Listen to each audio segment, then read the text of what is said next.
Hello everyone and welcome to Emsi's Scottish Conference. Colleges are at the heart of Scottish skills development. Thank you for joining us for our panel session today. It's going to be hosted by Emsi's FE Account Director, Ben Owen. If you have any questions during the course of this presentation, please put them in the questions box on the control panel on your GoToWebinar screen there. We'll endeavour to get back to those at the end of the presentation. You will be receiving the follow-up email, which has the recording and slides included from today's presentation. So keep your eyes open for that. So without any further ado, I'll hand over to you, Ben. Hi, Ben. Thanks, Debbie. Good morning, Debbie, as well. Good morning, everyone. Really pleased to be here again on our second session of our Scottish conference that we've done this week. The first session was around data and the overview of the Scottish economy by our senior economist and data guru, Mr. Duncan Brown. And I'll be summarising some of his slides shortly, but I'm delighted this morning to be joined by some of our esteemed Scottish leaders. So we've got Simon Hewitt, who's the Principal and CEO of Dundee and Angus College. I'm also delighted to be joined by Dorothy Leslie, who's VP for Academic Strategy at Fife College. And I'm also joined by John Burglass, who's Vice Principal at Edinburgh College. Good morning, everyone. Morning. Morning. And chairing today's roundtable session will be our Managing Director, Mr. Andy Durman, who's our little professional webinar guru as well when it comes to all things LMI. So morning, Andy. Morning, Ben. Morning, everyone. So to start with, I'm just going to summarise Duncan's session, which was a great session that we did earlier on in the week. And really, I think it sort of drives some of the conversation that Andy's going to be leading with our Scottish leaders shortly. So when we look at the recovery side, and when we looked at the Scottish economy on Tuesday, we looked at the recovery side of it, and it was a really positive picture in that furlough clearly had done its job in terms of Scotland. Yes, there was a big dip in jobs, but as you can see to the right-hand side of this slide here, Scottish recruitment demand is getting back to normal. We're almost pretty much back at a level that we saw pre-COVID, which is really positive, and it presents lots of opportunities, particularly around obviously Scottish college course development and where they're sitting in that skills conversation. This is an interesting slide that sort of summarised some of the differences between the first and second lockdown, and we sort of heard from Duncan really about how health and social work has been that sort of key. The health sector has been the key sort of sector throughout the lockdown in terms of driving and not really been dipped. You can see there education, public admin and defence is still strong as well. Construction seems to have bounced back as well, but obviously accommodation, food services, wholesale, retail and trade have been affected quite largely, and obviously that's down to quite a big and vital tourism sector within Scotland. So hopefully we'll have a really good summer in terms of tourism for Scotland and see those industries bounce back. And then the final slide, which I think is useful before we start the actual conversation this morning, was around the digital sort of feedback in terms of skills. So you can see that the sort of fastest growing skill demand sort of pre-pandemic was around sort of health, etc. Whereas now we can see the sort of bounce back around agile methodology, digital marketing, business development, cyber security. All these are really exciting things. And as we saw from Duncan's presentation on Tuesday, those are areas where Scotland can grow, slightly behind sort of UK volume instead of in terms of industries and jobs, but a real growth area for Scottish colleges and Scotland in general as well. So really exciting time as well. So that's just a quick summary of where we were at on Tuesday. So I'm delighted now to be handing the reins over to Andy and Simon and Dorothy and John and hand over for the round table. So over to you, Andy. Thank you, Ben, and thank you, panelists, for joining us today, which I'm excited to hear how the discussion develops. And I enjoyed reviewing the session from a couple of days ago. Really a deep dive into what's happening in the economy, but also interesting to start to lift our heads up and think about what disruption opportunity is coming down the line as well with some of the big global shifts that we're seeing, and that we're in train pre-pandemic, if there was such a world as a pre-pandemic world. So I want to kick off really to get, I suppose, your thoughts on how that very kind of rapid shift that we've seen in the local economy, how that's feeding through to what you're hearing across the college, and particularly starting, I suppose, at the adult end, where some quick interventions, some readjustment of skills development, reskilling, upskilling to take advantage of some of the shifts that we've seen throughout the last 12 months or so. So Simon, if I might go to you first, just interested to get your thoughts on kind of just how you've picked up on that as a college, and how that's influencing what you're doing in the very short term right now. Thanks, Andy. Yeah, I mean, as you say, it's been an interesting 12 months, I think it's safe to say, and I think that summary was a really excellent summary of what we're also seeing in a sense of demand also. I think obviously it's quite clear and simple to say that upskilling and reskilling is an area that is of vital importance. And you know, the likes of health and social care, construction, others, we are seeing that bounce back. As you say, we are seeing a huge amount of applications coming in for that. But actually, we're also seeing a bit more demand for some of the shorter provision and things around, like the slide said, about agile and service design thinking, which clearly represents a bit of a shift in how business are starting to organise themselves, how they're starting to think.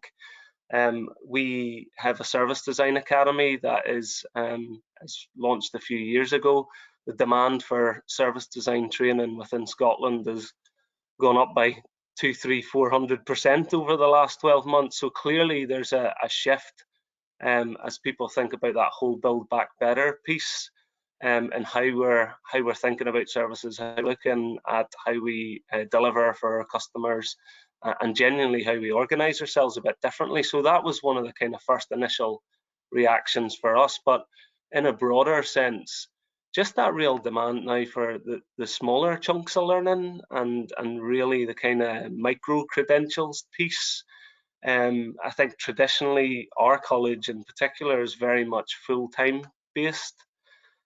We are seeing a bit of demand for that shifting now. We are getting queries and much more kind of requests for smaller chunks, more targeted types of learning, more joined up interventions with other people around the region, which has been one of the real positives actually of this, is the real genuine collaboration now and the working together and partnership to try and deliver. So that's some of the broad observations I've got so far. Yeah, thank you. No, it's fascinating. And John, does that mirror what you're picking up in your neck of the woods? Well, there's definitely been an increase in people wanting to do shorter, sharper, into work kind of courses. And you asked about that demographic. So the health and social care one is really the big sort of where the huge demand is in Edinburgh. And about 65% of the people who've been applying for those shorter, sharper into course have been over 25. So that kind of tells you a little bit. I mean, that is also reasonably reflective of that demographic anyway, really. But yeah, the shorter, sharper kind of courses, I think, as Simon said, I would agree, the opportunity of micro-credentials, and colleges have been collaborating actually on that opportunity to be able to accredit courses in that way, which gives a lot more opportunity to work with employers directly on that. So yeah, in terms of demand, shorter courses. But I mean, also I think the opportunity of online blended learning is obviously huge, because some of the courses, we had huge demand recently for cybersecurity and other web technology kind of courses. And I think that the huge demand there was because it was for the first time delivered entirely online, you know, for a short 5-month course.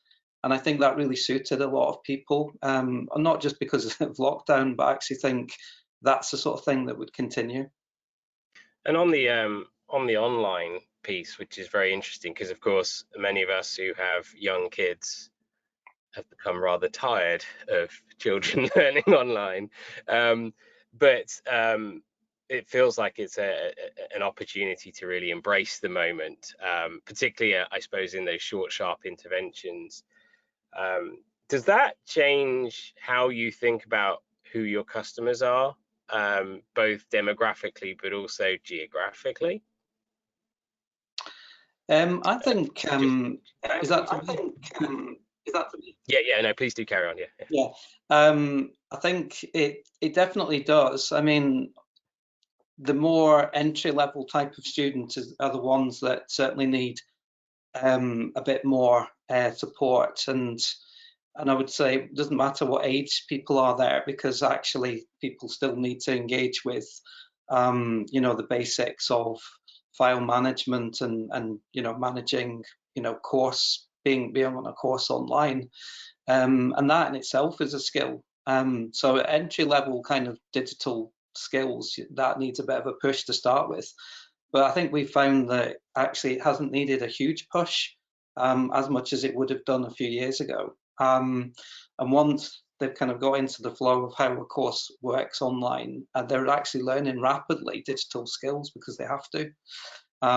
So I think people, academic staff across the college and support staff, have realised that actually there are not really any barriers to delivering any kind of course now, whereas people previously might have thought, well, it might not work for my students. And now I think everyone can see it's not the entire solution, but certainly as part of the solution of delivery of courses, everything's possible.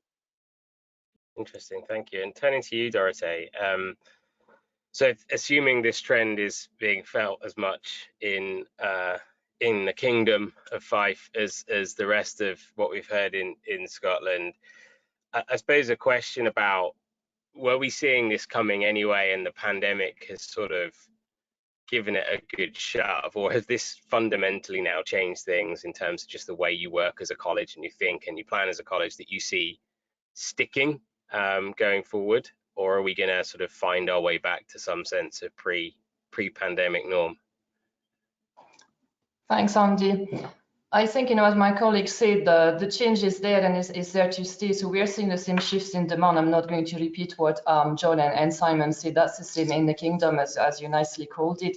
I think what we're seeing is that, you know, the college have always driven innovation and wanting to be innovative, but it was very much driven from the top often. And what we see now is a change of culture, where actually the staff are doing everything in an innovative way because they think I can actually do that. So it's, you know, that's been really a good push for us. So in terms of going back to normal, I think it's going back to the new normal, and that's really what people are looking at, is what is the new normal going to be. So you were asking an interesting question about demographics and expectations as well, and I think a good opportunity for the colleges is to be this, you know, social support, social anchor as well, because expectations from students have changed, and some of them need something that's going to help them to move very quickly in their career. So John mentioned, you know, short courses, a lot of chunked learning, but we've also, and again, to go to Fife in particular, we have a need to raise the level of qualification altogether in the region. So we're looking at different models, for example, accelerated models for courses at HE level. And for some people, that's going to be the solution to change career very quickly. So to summarize, I think, you know, people are all wanting to go back to some normality. The question is, the definition of normality has changed for colleges, and I think everybody's embracing that and is not scared of it anymore, which is really a positive. Interesting, thank you. Yeah, so we've in that first round of questions really, I suppose, focused on a little bit of the here and now and the immediacy, and it's really interesting to hear how the sorts of trends we've been seeing in the data and we presented and Duncan presented the other day is really connected, is really driving, people are feeling that, and it's driving how they're engaging with colleges, particularly in the short term of a help. How do I navigate this storm, this situation? What about now thinking longer term? So a lot of what you described there, not exclusively, but described maybe more of the adult style learner, the career developer, the career changer. What are your views, maybe thinking slightly more long term, and that core, I think, Simon, that you or John, you referred to, kind of the core traditional full-time younger person. How are we thinking now, aside from maybe the delivery method, but the focus, the connection into the labour market, the connection with employers, are things changing there? Is this driven a shift, do you think, or is it too early to say? I'll start with you, Dorothea, and I'll work back the other way. Just interested to get your take, thinking of on that younger group and thinking more long term. I think in terms of younger group, what we will find is a number of young people who would normally have moved into employment earlier, maybe are not going to be able to do that just now. So that means a slightly different offer. In terms of working with the employers, the requirement for skills has changed as well. And as much as they will still be looking for the, traditional vocational training, really, they're also looking for a lot more of what Simon was describing in terms of, softer skill or, common skills. So I think we need to adapt and make sure that in terms of not only the delivery modes, not only the length of the courses, but really the content, that we're really answering those questions, and that we have people who may come to college in order to go to employment, but really when they get there, they are ready, they are fully ready.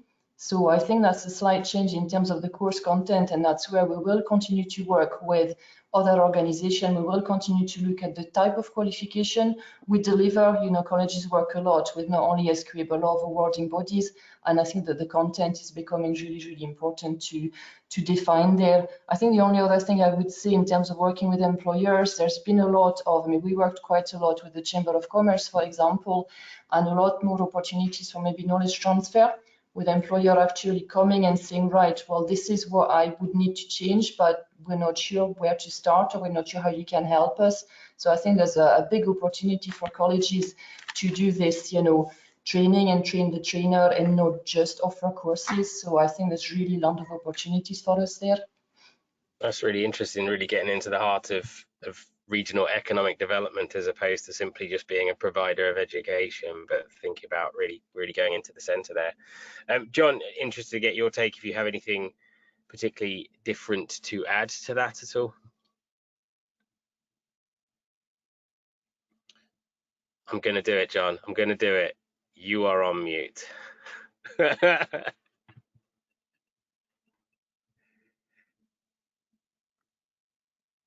see if we can get you in. Oh, it disappeared. The little microphone disappeared. Yeah, there was a shift this year by about 3% to full-time from part-time, which was quite significant. This year, the recruitment looks like it's continuing in the same direction. So, that's interesting. I think it reflects what Dorothy was saying there. But increasingly, what we're finding is that young people are, well, actually all students really are certainly looking more for the courses that lead directly into employment, that do actually fit the labour market kind of opportunities that are out there. So it could be that, that people are doing a bit more research than they ever did. It's not just about doing our course. I think it's about doing the course that connects to work and good sort of longer term opportunities. And so I think, again, as Dorothy said, there's more and more courses now that are there to suit graduates who found themselves in that loop where they would normally have gone into employment and actually they haven't found it. So we've been working on some fast track courses with Skills Development Scotland in financial services, and that involves, like Dorothy said, the employers actually employing at the end of the course, and also being part of the delivery of the course from the financial institutions. So again, that's a model that I can see continuing and developing. And there's another one that's being in development at the moment on e-commerce, which again I would expect people to be wanting to get involved in not just the delivery, but also students really high demand, I think. But that again suits a slightly different younger student, if you know what I mean, a 23, 24 sort of age group perhaps. Yeah, interesting. Thank you. And fascinating to hear the sort of the fast track, almost pre-career change, career change approach, and being able to adapt to rapidly changing labour market circumstances. Whilst I'm sure, you know, as we look at the data, things will settle down. I think the only constant, much like we say in policy, but the only constant in the labour market is change, right? It's always evolving and changing. We've just seen it happening in a very, very condensed period of time in the last 12 months or so. But from what Duncan shared around, you know, as we start to understand the role that automation and robotization plays, the trade environment we're in globally, it's always going to be changing, isn't it? Simon, just picking up on something that John mentioned around kind of, I suppose, people sticking around a bit longer, maybe not heading at such great pace into the labour market as new labour market entrants. Interested on maybe the higher level learning angle and the connection with universities as well. So, have you seen a shift in the nature of your progression thinking within the institution, or even outside and beyond the institution into partner institutions, or is that just continuing as much as it was before? No, I think that's a really good point. And actually, you know, if you look at the landscape in the context of what's happening within Scotland, with the SFC review, there is a real drive for collaboration. And actually, you know, we've been calling, whilst the COVID situation has been extremely challenging and difficult, we've been calling it within our college the COVID catalyst. And how are we using it as a catalyst to accelerate where we want to go, how we want to work, who we want to work with. And I have to say that, you know, over the last 12 months, we've had conversations with partners that we probably would never have had conversations with. And actually, even us as a sector are meeting in ways that we'd never met before, and having discussions and conversations and working collaboratively in ways that we've never done before. So it's not even always just about working with universities or employers, it's actually about working with each other. And we've seen, you know, loads of really strong examples of where colleges have come together to think of different initiatives and different approaches. And I know Dorothy and John might even be able to explain a bit more about some of their examples. We've been working really closely within our local context with the two universities, as well as Perth College. Again, something that necessarily wouldn't have happened previously, but we're coming up with some really kind of innovative and creative ideas, which starts to break down the barriers of institutions, because I think what we're very good at in education is very much holding on to, this is ours, we're not going to share. But actually, what we're now seeing for the good of the learners and for the good of the economy is actually how do we complement, how do we actually enhance what we've already got. We've seen some real strong examples. I think if you talk about actually the future and what we're thinking about for the future, some of it actually is back to the future. You know, colleges also have to remember what they're really, really strong at, and we're really strong at that apprenticeship model. It's something, working with employers, we've been doing for a long, long time, and it's something that's going to be required even more than ever. So I'm really pleased to hear that there's some new apprenticeships potentially being developed. There's obviously the extension of the apprenticeship family within Scotland as well, so foundation, modern and graduate apprenticeships now, which is excellent and provides opportunities to work with employers and universities. So there's a wee bit more of, we have to watch that we're not trying to create loads of absolutely brand new things whenever there's models and ways that we're delivering there that are already fantastic, that we just need to enhance and work on a wee bit more. And the final point I want to add is actually building on Dorothee's point, because I think it's a really, really good point about knowledge exchange, but also innovation. If you look at the past 12 months, colleges have been hugely innovative, and actually it's something that we've known for a long time, but the last 12 months have really heightened that. And actually, you know, if you think about that innovation space, it's usually a university space. It's an area that is heavily funded within universities. There's a real opportunity now for colleges to be much more involved in that, and to demonstrate the power that we have in a sense of innovation.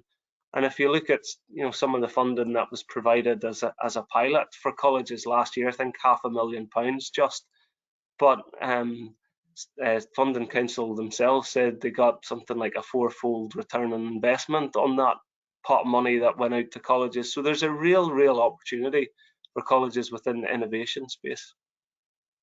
That's fascinating, thank you. And to your point about how the sector has really rallied and seen it as a bit of an act now moment, I've heard that referred to many a time. And yeah, someone who's worked in and around colleges for 15-20 years, I've been super impressed as a bit of an outsider looking in, I have to say.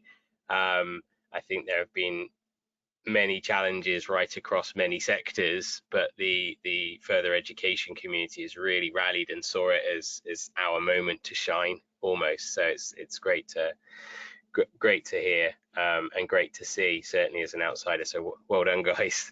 For sure, it's really critical and really important. And what, in my view, it's putting colleges where they really should be, and sort of have been, but maybe haven't had the visibility or maybe the bravado to really place. And this comes on to my next question, actually, around the concept of anchor organizations in communities. And I know that's a phrase that's being used quite a lot around government circles. And I think we've heard a lot in this discussion, a lot of interesting examples of how that's coming together. Just on this point then, John, I'll go to you first. What does that mean to you, and how is that manifesting? Simon mentioned you guys are likely to have interesting stories and examples from each of the different colleges. Have you got a few examples of what that means to you, and how you're seizing this moment as a sort of a convener in your community?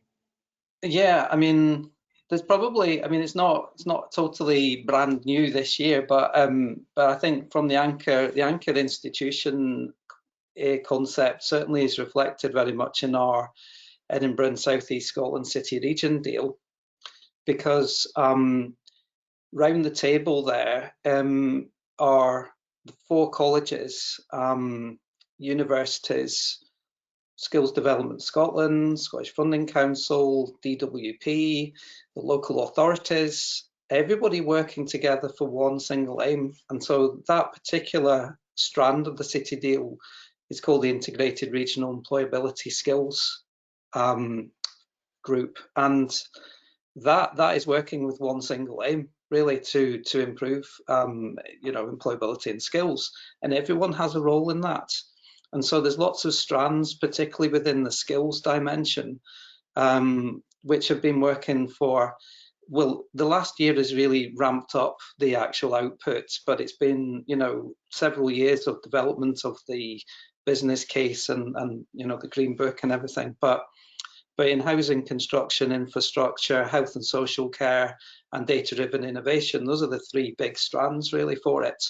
But it's not just about the skills, it's also about other things like intensive family support, it's about the labour market intelligence, it's about workforce mobility, it's about connecting knowledge management systems together. So all of this is really well thought through and actually is properly integrated. But there's no doubt that the college is really at the centre of the delivery part of the skills dimension. And without that, it doesn't connect. None of it properly connects. And I think everybody particularly realises that the inclusive growth part of the city deal is vitally important. And that's particularly where the colleges come in really strongly.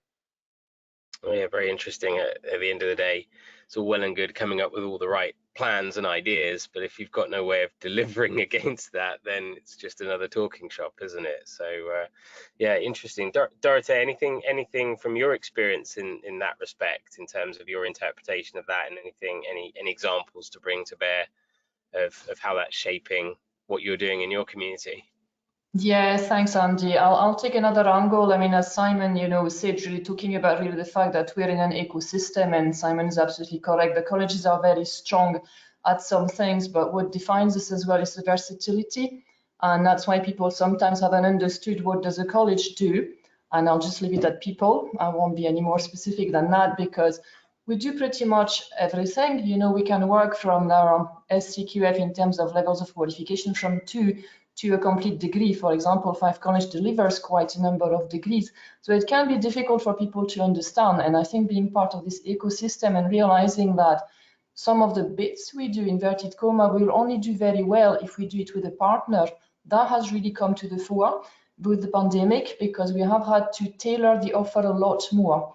And I think while we're getting good at, more innovation, getting more, at the forefront and being more assertive, we're also getting much better at what I would call differentiation and tailoring the offer. So what I would add in terms of, John described very much what the offer is. I would say at regional level, we're also looking at the, the health and wealth of the population. And I think in terms of economic growth, we are working with other organizations, such as, for example, NHS Health and Social Care Partnerships, to make sure that we have that support network and that people, when they come to college, really get a holistic package. Because all these courses, we work really closely with Edinburgh College, for example, in terms of the DDI element. But, the target groups are people who need more than just the educational part. And that's where being an anchor institution is also, how well you work with other anchor institutions. And I think we've improved a lot there, and we are much more on the map than maybe we were before the pandemic. So from that point of view, I think it's been really, really positive. Yeah, really fascinating. Simon, just to round this question off, we've heard the sort of a few different dimensions here around knowledge transfer, being a delivery mechanism, and then Dorothea brought mentioning that kind of more holistic, helping people find their way as much as build the skills. Anything to add on that latter part? Because it does feel like the glue that sticks a lot of this together. Absolutely, and I could not agree more. Colleges are much more than learning and teaching. Like, colleges are sanctuary for some. They are, a safe space. They are, a place that they want to go to meet friends. So, actually, quite a lot of people ask or say, well, now that you've gone to online learning, surely that's the direction of colleges now. Surely now you not need as many buildings, you'll not need as much as space. There is an element to that, but first and foremost, the college is a community, and a college, the heart of the college are the people within it. And if you rip the heart out of the college, then you don't have a college. So for me, it's a huge part. It's a huge part of the community. It offers so much more than just course provision. And from my point of view, that's really where we see, or within my college, where we see the anchor institution piece is actually how are we doing much more now to enhance the community element. And to support the community. And we all know, and it's been well reported, that on the back of the pandemic, the mental health challenges that we're going to face, that's going to be huge. So what are we doing as a college to help support that? How are we embedding health and well-being and mental health within our provision going forward? How are we supporting our staff? Because actually a lot of our staff are anxious and worried about coming back on campus. So, there is a huge element in this, and I don't think it can be underestimated. We talk very heavily about economic recovery, but to me it's economic and social recovery. There's a whole element, and colleges are really well placed to do that because they're right at the heart of their communities. Yeah, fascinating. Thank you. And it's really interesting just hearing the strands of this discussion from an Emsi perspective. Of course, one of the things that I absolutely love about the work we do. Yes, we might be the data geeks that sit behind the scenes a little bit, and hopefully empower and enable you to drive forward your missions in your communities. But we ourselves are working across the worlds of education, economic development, and also employment, and see the role that data plays in making those connections. It's great to hear how you're describing, in effect, that the being of a college doing very similar in broader terms, and that's something that really helps me get up in the morning and get ready for the day ahead. Is the thought that yeah, these worlds working together really will make a difference, and there's no time like now to remind ourselves of the social as much as the economic recovery required. Just developing this theme a little more before we sort of sum up and open up to any questions. I'm actually straight after this going into a session so one of the communities that we work with is what we would call the employability, or the old welfare to work sector. So those that are dealing with a similar challenge, but from a different funding pot, quite frankly, from the Department for Work and Pensions, and the Restart program is now up and running, and other programs. And I know there's historically been this very crazy, tension is probably a word in places, but two different types of organizations trying to solve the same problem from different angles using different funding pots. It's a kind of structural problem, right? And I know in that community, one of the big questions is, how do we bring the world of employability and skills closer together? And I know on the skills side, it's how do we bring skills and employability? Just a real quick one off the cuff, given that these programs are now just about to get going in earnest, how, with that concept of the anchor institution, how involved are you with those providers? Because we're ultimately all trying to solve the same problem from slightly different angles, or using a different mechanisms or what have you. So I'm just interested from a Scottish perspective, because I know elsewhere it's maybe not quite so seamless and integrated. Just interested to get your take on it. So is that something that you cut across? John, going to you first. Probably, I mean, I think it goes back to previous points about the collaborative approach, really, to try and solve that, because an example of 4 colleges were working very closely together to try and not everybody try off and work out how to solve this particular situation last year, where round about Christmas we were predicting a tsunami of people desperate because the furlough was due to end, I think, round about sort of November initially, and so 4 colleges came together to look at developing a kind of proposition based again on labour market intelligence, and trying to solve what was happening with other government initiatives like Kickstart. How could colleges complement that rather than replace it? I'm looking very clearly at that, and presented to a large group of stakeholders.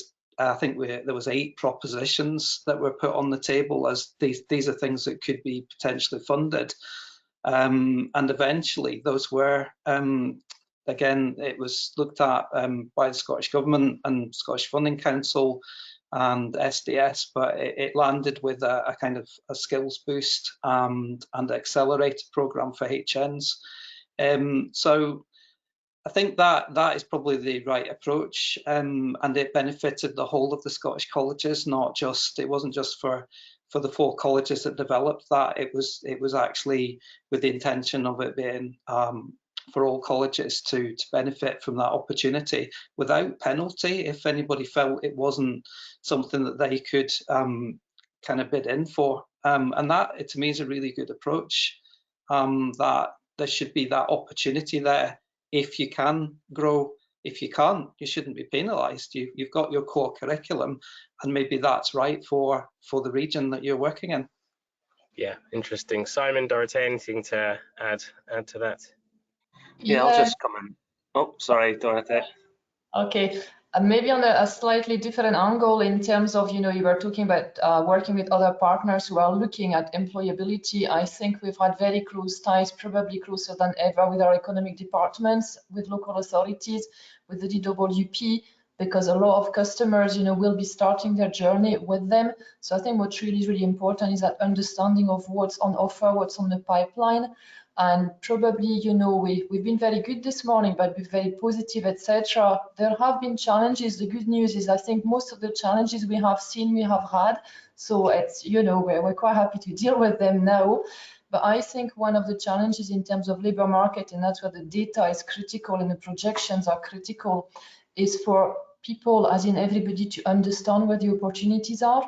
And if I go back to the beginning of the conversation in terms of, sectors have bounced back faster than others, I think as colleges, we have a role in terms of, again, inverted commas, educating people and actually making people understand where the opportunities will be. And that's where I know we're working really closely with our local authority and DWP partners, because they sometimes come back and say, well, we have clients here who say they're not interested in that sector.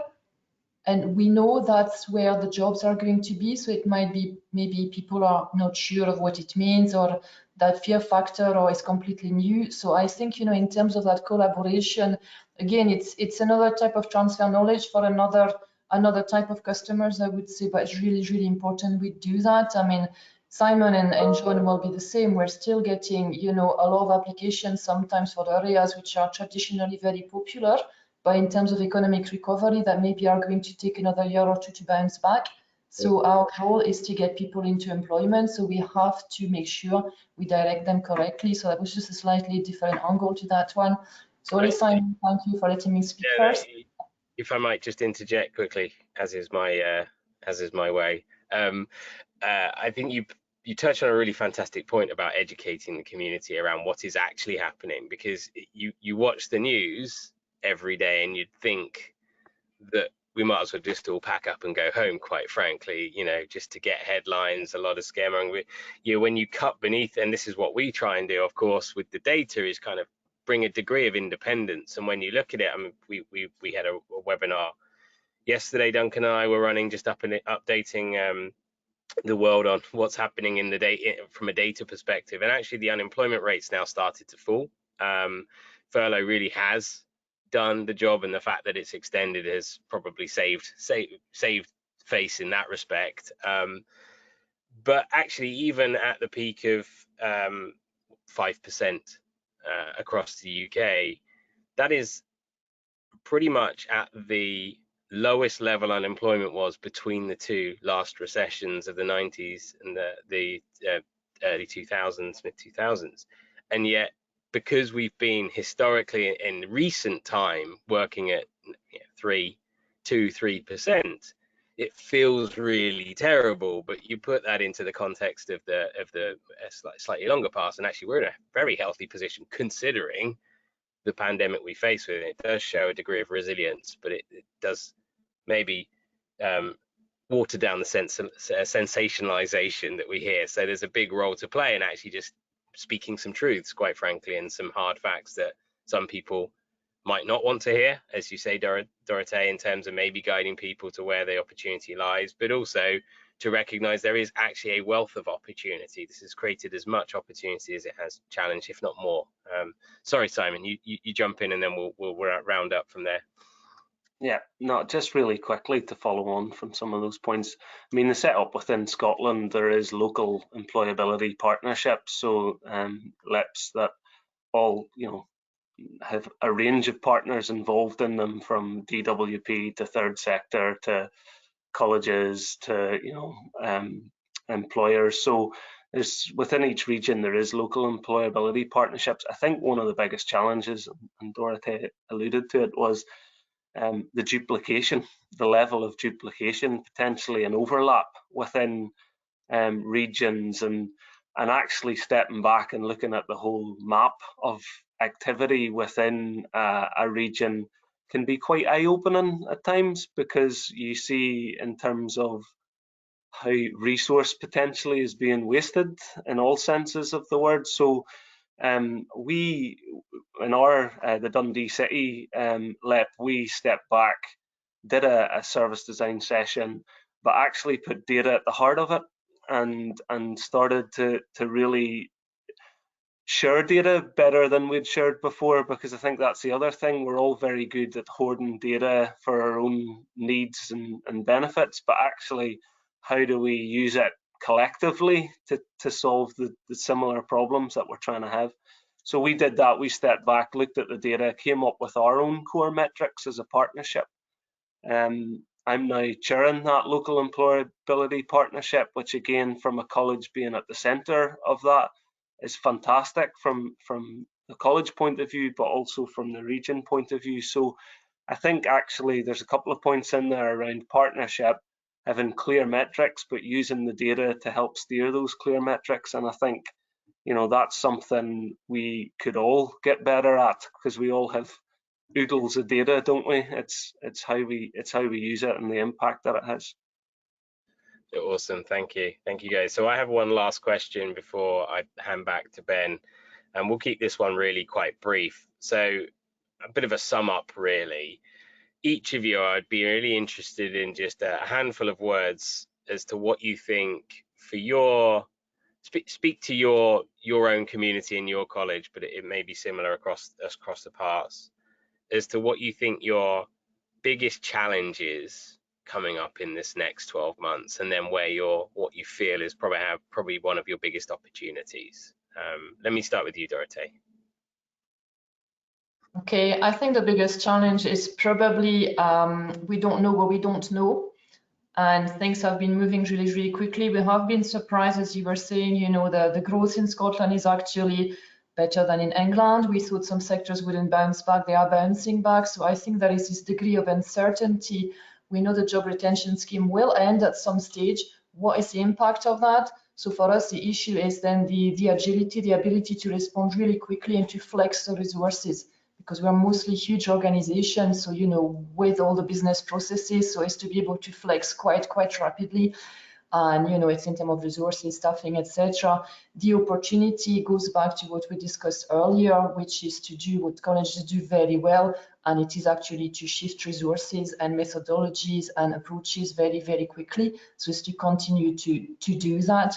But as I said, it's a planning process. It's to be able to plan very quickly, to react very quickly. So we are preparing, and we cannot afford to be reactive, but being proactive without knowing what you need to be proactive about can be a challenge. Yeah, awesome. Moving for 3-year plans to 3-week plans, right? John. You've done it again. You've done it again.